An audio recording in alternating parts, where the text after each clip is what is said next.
Hi everyone, my name is Matt and I'm one of the pastors at City Church Manchester, and every day we've been going through our devotions in order to share an encouragement with you. I've been reading through the Psalms and I'd like to read with you Psalm 6. Psalm 6. To the choir master with stringed instruments according to the Sheminith, a psalm of David. O Lord, rebuke me not in your anger, nor discipline me in your wrath. Be gracious to me, O Lord, for I am languishing. Heal me, O Lord, for my bones are troubled. My soul also is greatly troubled. But you, O Lord, how long? Turn, O Lord, deliver my life. Save me for the sake of your steadfast love. For in death there is no remembrance of you. In Sheol, who will give you praise?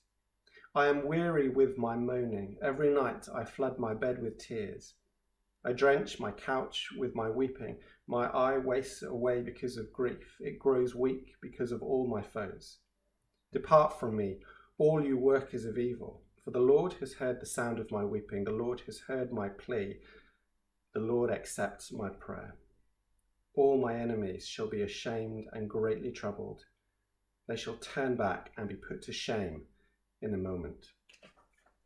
One of the things I love about Psalm 6 is it's a great example of the Bible giving us words, vocabulary that help us articulate and express, I guess, some of our most painful, deepest expressions of hurt and burden.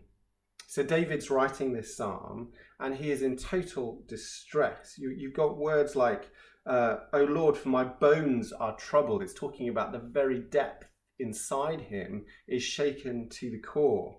My soul is also greatly troubled.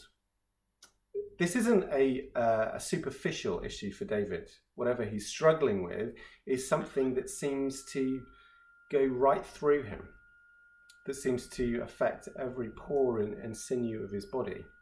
Those of us who have ever struggled with any form of depression, where it feels like it has travelled right through us, sunken into the deepest parts of our organs, our souls and our hearts, will really understand what David's talking about here. David's expression of that is in the fact that he's fearing his death. This feels like a life and death situation for him. He's not sure how long he's going to be able to continue. It affects his sleep. There's a description here of it making his body weak. It's again not something just in his head. It's something that is affecting his physical being, affecting his relationships, affecting his quality and experience of life. Verse 8 suggests that actually there's a battleground going on his head. Whether it's real people or just lies that seem to be forming, there seems to be a real attack in his brain of ideas or statements or thoughts that are wearing him down, that are making him feel utterly, utterly miserable. But David, in the midst of this really difficult situation, does what all children of God do when they find themselves in this place. It's the only thing you can do. It's to cry out. It's that verse 9 sending out a plea that God might listen, that God might hear. And that's exactly what David does. And notice in verse 9 that there's a real confidence that the Lord accepts my prayer. We live in a time, don't we, where all of us are struggling with something, probably kind of increased or exacerbated by the current circumstances that we're in. And some of us feel that the things that we're concerned about perhaps are too trivial compared with what's going on in the world. So we haven't shared that with anyone. We dare to even allow ourselves to dwell upon them, but we know that pain and that hurt and that weight of burden is there resting heavily, painfully heavily upon our souls. Well, if nothing else, what this psalm is an encouragement to you is to say you can articulate that to God. David doesn't get an answer, does he?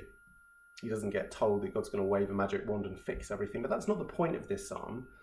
The point of this psalm is to say, actually, when you struggle, when you seem to come to the end of yourself, when the horrific thoughts enter your mind and you feel totally alone and utterly isolated, turn to the Lord, cry out, rage out, sing out, whatever it is, but speak to God in the confidence that your heavenly Father listens and longs to hear from you.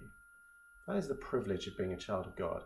And I'd love to invite you to accept that invitation to do exactly that today. Thanks for joining, and I look forward to bringing the next psalm to you.